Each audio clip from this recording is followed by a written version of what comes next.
Welcome back. इस video के अंदर हम हमारे कुछ और प्रॉपर्टीज हैं हम उनके बारे में बात करेंगे। जिस तरह हमारे पास आ जाता है वैल्यू, सोर्स, एचरेफ और प्लेस होल्डर। ये जो प्रॉपर्टीज हैं ये कुछ एट्रीब्यूट्स होते हैं जो हमारे इनपुट फॉर्म्स के ऊपर होते हैं, हमारी इमेजेस या हमारे एंकर टैग्स के ऊपर जो है वो होते हैं। तो इनको जो हम किस तरीके से एक्सेस करते हैं वो इस वीडियो के अंदर जो है वो हम देखेंगे। तो यहाँ मैं VS कोड में आ गया, तो यहाँ पे आप देख सकते हैं कि यहाँ पे बेसिक जो स्ट्रक्चर है वेबसाइट का मैंने यहाँ पे जो है वो बना लिया है।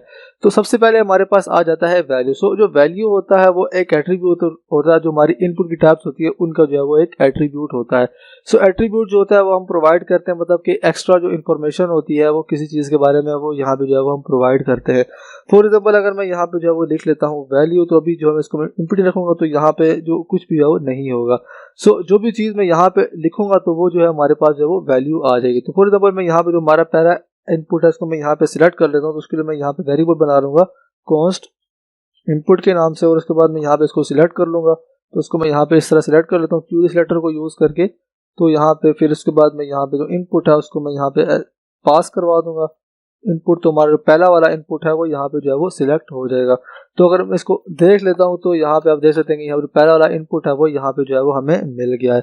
सो अगर मैं इसकी जो प्रॉपर्टीज देखना चाहता हूँ तो मैं यहाँ पे लिख लूंगा console.dir, और उसके बाद मैं यहाँ पे इनपुट को जो है वो पास करवा दूंगा।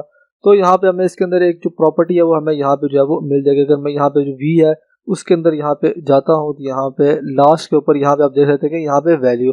सो अभी मैंने इसके अंदर यहाँ पे कुछ वैल्यू लिखी, तो यहाँ पे आप देख सकते हैं कि यहाँ पे जो वैल्यू है वो यहाँ पे जो है वो हमें शो हो रही है।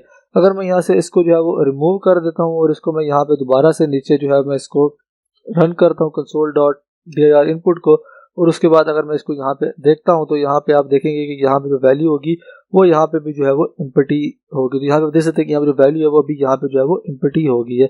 सो अगर हमें इसको सिलेक्ट करना है तो यहाँ पे उसके लिए हम यहाँ पे जो है वो यूज़ करेंगे इनपुट डॉट वैल्यू। तो इसके ज़रिए से जो है हम इसको जो है वो सिलेक्ट कर सकते हैं। तो यहाँ पे जो है वो हमारी इनपुटी है। तो अगर मैं इसकी कोई वैल्यू सेट करना चाहता हूँ तो उसके लिए यहाँ पे दोबारा से मैं इसको यूज़ कर लूँगा वैल्यू को, और उसको मैं किसी वैल्यू के जो है वो इक्वल कर लूँगा। तो मैं यहाँ पे नेम जो है वो लिख लेता हूँ, मैं यहाँ पे लिख लेता हूँ जॉन। सो यहाँ पे आप देख सकते हैं कि यहाँ पे जो वैल्यू थी वो यहाँ पे जो है वो सेट हो गई, लेकिन हम इस तरीके से वैल्यू जो है वो इनपुट के अंदर जो है वो सेट नहीं करते। जो वैल्यू होती है हम इस तरीके से गेट करते हैं और हमें चेक करने की जो वैल्यू है वो यूज़र ने सही एंटर किया है, तो फिर इस तरीके से जो है वो इस वैल्यू को यहाँ से जो है वो सिलेक्ट कर लेते हैं। इसके बाद हमारे पास आ जाता है सोर्स। सोर्स होता है वो यूजुअली जो हमारी जो इमेजेस होती हैं वो हम इनके अंदर प्रोवाइड करते हैं। तो यहाँ पे आप देख सकते हैं कि यहाँ पे जो इमेज है मैंने यहाँ पे प्रोवाइड कर दिया, तो यहाँ पे जो है उसका सोर्स है। तो मैं इस इमेज को यहाँ पे जो सिलेक्ट करूँगा तो यहाँ पे इसको मैंने क्लियर कर दिया। तो मैं यहाँ पे लिख लेता हूँ कॉन्स्ट img। उसके बाद मैं यहाँ पे जो है इसको सिलेक्ट कर लूँगा। तो मैं यहाँ पे यूज़ कर लेता हूँ क्यूरी सिलेक्टर का। क्यूरी सिलेक्टर में यहाँ पे यूज़ करके उसके बाद मैं यहाँ पे जो इमेज है उसको मैं यहाँ पे जो है वो सिलेक्ट कर लूँगा। तो मैं यहाँ पे जो है वो पास करवा दूंगा इमेज। तो जो हमारी इमेज है वो यहाँ पे जो है वो सिलेक्ट होगी। तो यहाँ पे आप देख सकते हैं कि यहाँ पे हमारी इमेज जो है वो यहाँ पे आ गई। तो यहाँ पे अगर मैं देखता हूँ इमेज जो सोर्स, तो यहाँ पे आप इसका सोर्स जो है वो देख सकते हैं। तो अगर इसके अलावा मैं इसका कोई सोर्स चेंज करना चाहता हूँ तो वो भी जो है मैं चेंज कर सकता हूँ। अगर मैं यहाँ पे न्यू सोर्स पे कुछ भी मैं यहाँ पे जो है वो लिख लेता हूँ 1 2 3 लिखता हूँ, तो यहाँ पे आप देखेंगे कि यहाँ पे जो इसका सोर्स है वो यहाँ पे जो है वो मिल गया। मतलब कि यहाँ पे जो सोर्स है वो भी इसको नहीं मिला। तो इस तरह से यहाँ पे जो एरर है वो यहाँ पे दिखा रहा है कि ये सोर्स जो है वो हमें नहीं मिला। तो यहाँ पे मेरे एक जो सोर्स है मैंने इंटरनेट से कॉपी किया, अगर मैं यहाँ पे इसको पेस्ट करता हूँ डबल कोट्स के अंदर, तो यहाँ पे आप देख सकते हैं कि यहाँ पे जो इमेजेस थी हमारी पहले यहाँ पे सोर्स कोड के भी यहाँ पे इमेज थी वो हमारी यहाँ पे जो है वो चेंज होगी। सो इस तरीके से अगर हमने इमेज का सोर्स जो है वो चेंज करना है तो हम इस तरीके से जो है वो चेंज कर सकते हैं। इसके बाद हमारे पास आ जाता है एचरेफ। तो एचरेफ जो होता है वो हमारे जो एंकर टैग होता है उसका जो है वो एट्रीब्यूट होता है। तो हमारे पास यहाँ पे एक एंकर टैग मैंने यहाँ पे डाल दिया, तो मैं इसको यहाँ पे सिलेक्ट कर लूँगा। तो मैं यहाँ पे जो है वो लिख लूँगा कॉन्स्ट लिंक, मैंने वेरिएबल बना ली इसको सिलेक्ट करने के लिए। उसके बाद मैं यहाँ पे इसको सिलेक्ट कर लूँगा क्यूरी सिलेक्टर को यूज़ करके, और यहाँ पे जो ए टैग है हमारा मैंने उसको यहाँ पे जो है वो पास कर दूँगा। तो यहाँ पे जो है वो सिलेक्ट हो जाएगा। तो मैं यहाँ पे इसको करूँगा लिंक। तो यहाँ पे आप देख सकते हैं कि यहाँ पे एंकर टैग है हमारा ये वाला वो यहाँ पे जो है वो शो हो रहा है। तो इसके अंदर हमारे पास एट्रीब्यूट होता है एचरेफ का। तो उसको मैं यहाँ पे सिलेक्ट करना चाहता हूँ, उसके लिए मैं यहाँ पे लिखूंगा लिंक डॉट एचरेफ। तो यहाँ पे आप देख सकते हैं कि यहाँ पे एचरेफ है वो हमारा यहाँ पे जो है वो आ गया।